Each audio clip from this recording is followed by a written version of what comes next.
Une locomotive à vapeur au chemin de fer de la vallée de l'Eure. Elle était l'invitée vedette de l'anniversaire de l'association qui fêtait ses 25 ans début juin. Et durant tout ce week-end de festivités, c'est elle qui a assuré les différents allers-retours entre Pacy-sur-Eure et Breuil-Pont.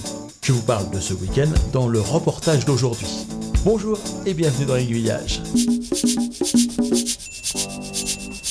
Pacy-sur-Eure est située sur l'ancienne ligne Rouen-Orléans.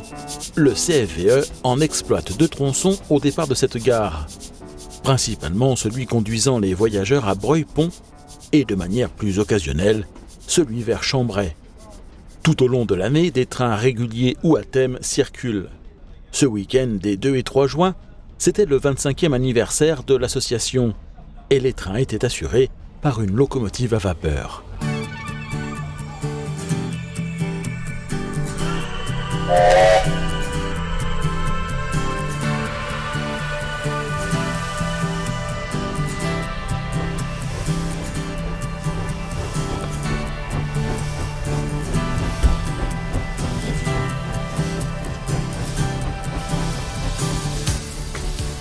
Le CFVE ne possède pas de locomotive à vapeur en état d'assurer des convois sur ses voies. Aussi pour ce week-end de fête, et pour la première fois de son histoire, il en a fait venir une du Luxembourg. Il s'agit d'une petite coquerille à chaudière verticale, la numéro 503. Une machine qui a été retrouvée chez un ferrailleur belge en 1996. Restaurée en Slovaquie, où elle a ensuite été placée en tête de train touristique avant de rejoindre le Fond de Gras au Luxembourg, où elle assure régulièrement des services depuis 2002, lorsqu'elle n'est pas de sortie sur des réseaux amis, car sa petite taille lui permet de s'échapper relativement facilement du Grand-Duché du Luxembourg pour aller explorer les voies exploitées par d'autres associations.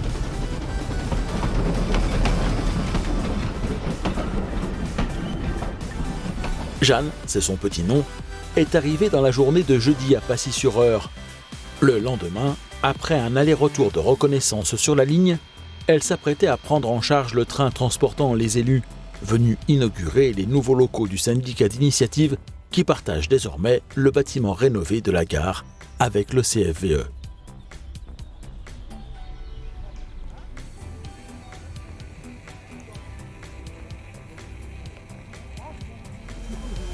Jeanne a été construite dans les usines Cockerill en Belgique en 1920 et doit sa taille très compacte à sa chaudière verticale. C'était une invention des ateliers Cockerill qui existait en 3 types différents. Type 3, il y a eu un type 1 et type 2, mais principalement il y a eu type 3, 4 et 5 dans 3 puissances différentes.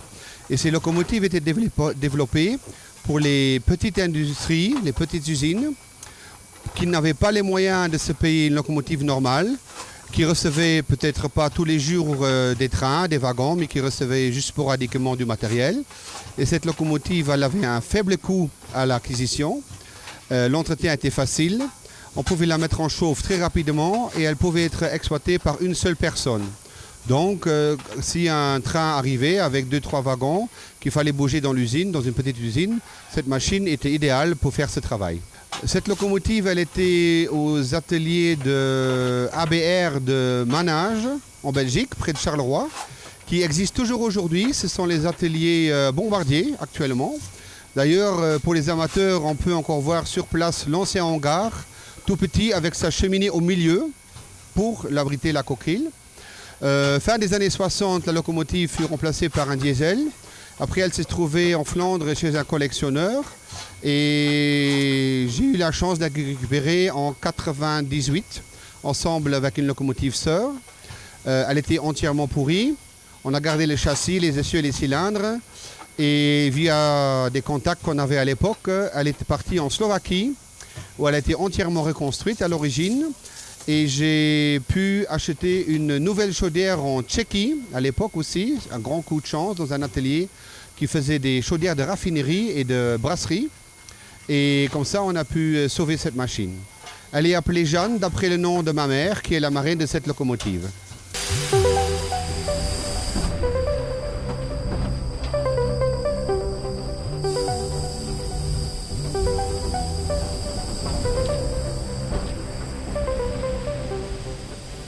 Bien sûr, Jeanne n'est pas taillée pour la grande vitesse, ni pour tirer des convois très lourds.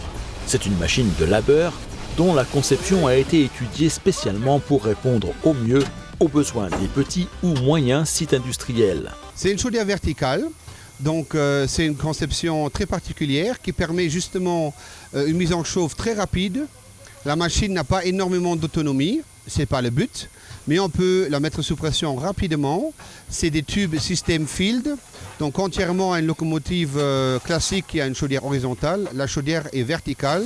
D'ailleurs, souvent on appelle ces locomotives type bouteille parce que la chaudière effectivement a la forme d'une bouteille et permet donc cet allumage rapide. En 2 heures, elle est opérationnelle, tandis qu'à une 0,20, 0,30 classique, il faut quand même 3 à 4 heures. Mais l'idée derrière ce projet, à l'époque, en 2000, était aussi celui d'avoir une machine qui était facilement transportable. Et donc cette machine a déjà roulé dans les Cévennes, elle a roulé en Champagne-Ardenne, elle a roulé souvent en Belgique. Et récemment, elle a participé à la grande parade en Pologne de Wolsztyn.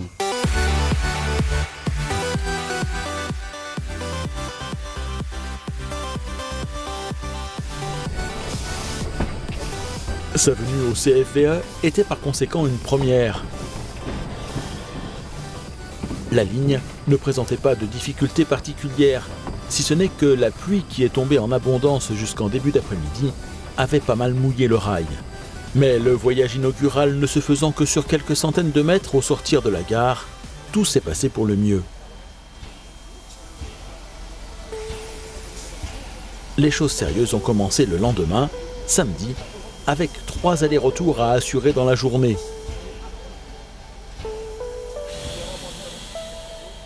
Nous ferons l'un d'entre eux en compagnie de Jean Goël, l'un des 2 cofondateurs du chemin de fer de la vallée de l'Eure. Ici, nous sommes sur ce qui reste l'ancienne ligne d'Orléans à Rouen, qui a été fermée au trafic voyageurs en 1951 et au trafic marchandises en 1989. À cette époque, les choses étaient plus faciles que de nos jours. Et nous avons bénéficié à l'époque d'un soutien très puissant du département de l'Eure et de la ville de Pacy-sur-Eure. Ici, on roule entre 2 tronçons, sachant que la gare de Pacy est point d'arrêt central. On roule vers le nord-est en direction de Breuil-Pont, à peu près à 8 km d'ici, et en direction du sud-ouest, en direction de Chambray, et plus tard peut-être la Croix-Saint-Leufroy. Il reste encore à peu près 5 ou 6 km de ligne à réhabiliter.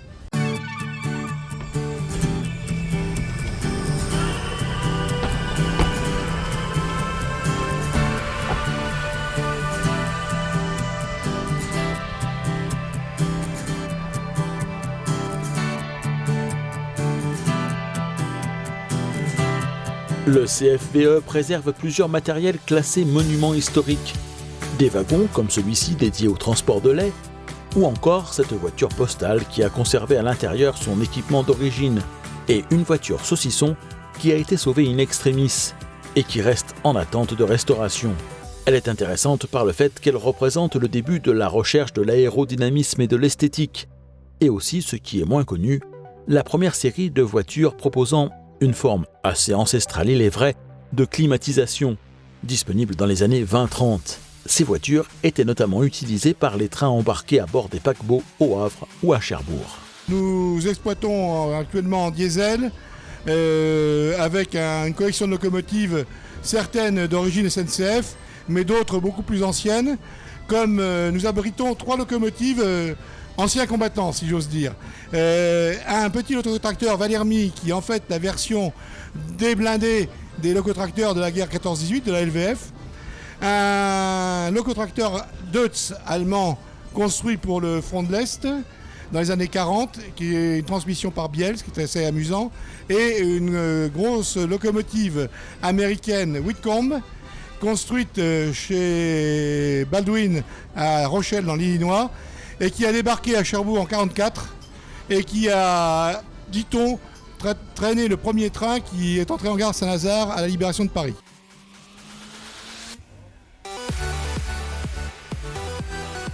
Sans oublier ce qui est sans doute la pièce maîtresse des engins préservés par le CFVE, l'autorail ABJ4. Je vous l'avais présenté dans un ancien reportage diffusé dans Aiguillage. Depuis, les travaux de restauration se sont poursuivis et l'engin a été repeint. J'ai pu l'emprunter à plusieurs reprises durant ce week-end. Aussi, je lui consacrerai un nouveau sujet dans la prochaine saison d'aiguillage.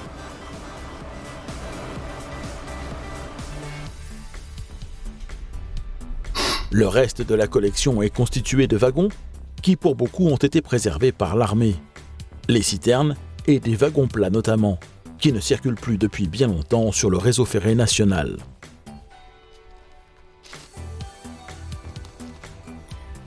Mais parlons d'un autre sauvetage réalisé par le CFVE, celui de 2 locomotives industrielles à vapeur en voie de 90 cm, qui étaient la propriété d'un site industriel autrefois en activité à Breuil-Pont.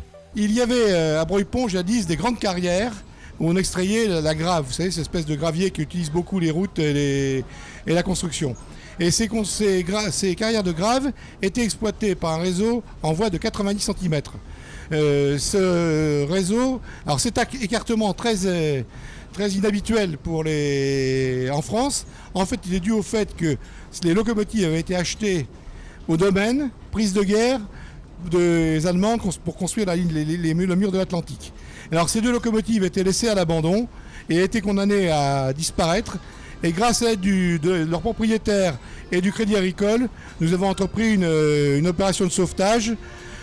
Bon, pour l'instant, purement cosmétique, pour freiner la rouille et tout, et pour en faire un monument, 2 monuments en gare de Breuil-Pont. Sachant que la ville de Breuil-Pont est très attachée au souvenir de ces carrières, et en particulier d'Achille Houéry, qui était leur propriétaire.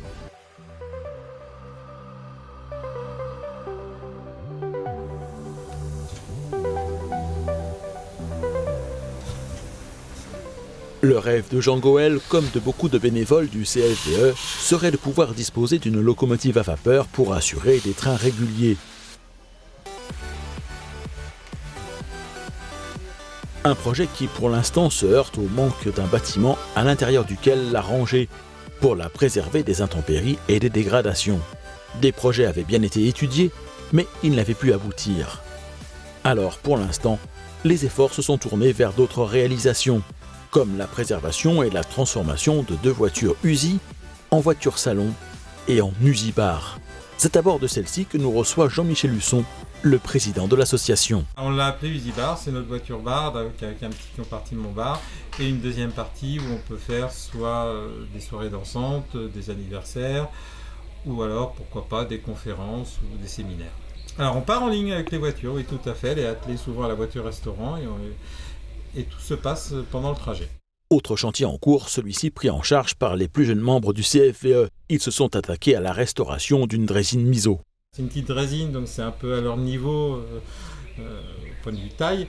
Et effectivement, ils se sont attaqués à sa restauration, ils ont démonté le moteur, ils ont tout décapé. Et ils vont bientôt attaquer la peinture, puis la remise en place du moteur pour les essais.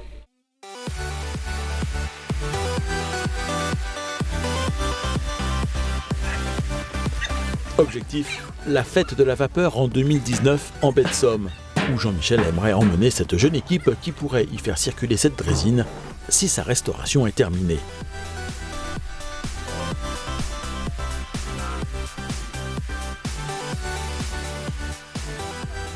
Le samedi soir, l'équipe du CFVE avait décidé de s'octroyer quelques instants de détente, au milieu d'un week-end bien chargé. Le soleil étant définitivement revenu sur Passy-sur-Eure et la Normandie, un barbecue fut organisé sur un pont surplombant l'Eure. Au retour, nous profiterons même du spectacle d'un feu d'artifice qui était tiré sur une commune voisine.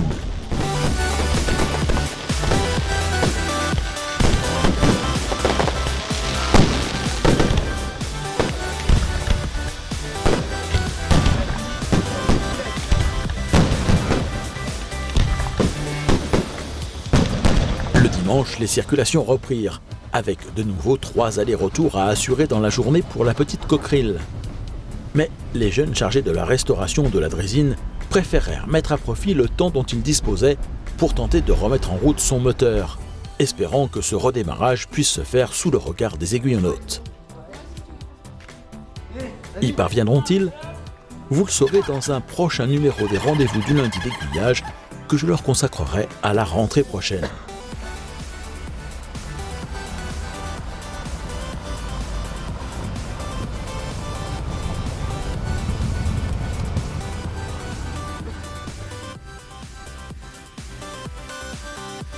Comme vous pouvez vous en douter, le 25e anniversaire du CFVE est passé très vite et les circulations régulières ont repris entre Pacy-sur-Eure et Breuil-Pont.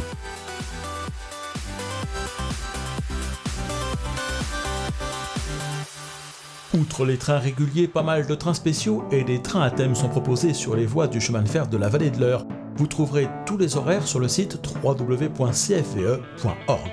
La semaine prochaine dans Aiguillage, je vous ferai faire un voyage très particulier à bord d'une ancienne motrice d'un tramway de Vienne en Autriche.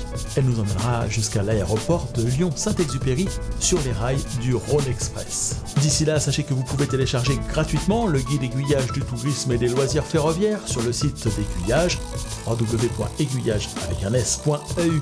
Plus de 700 adresses pour des idées de balades ou d'activités à faire seul ou en famille, en France, Belgique, Suisse ou au Luxembourg. Et passez en première classe en décidant à votre tour de soutenir la production du magazine Aiguillage.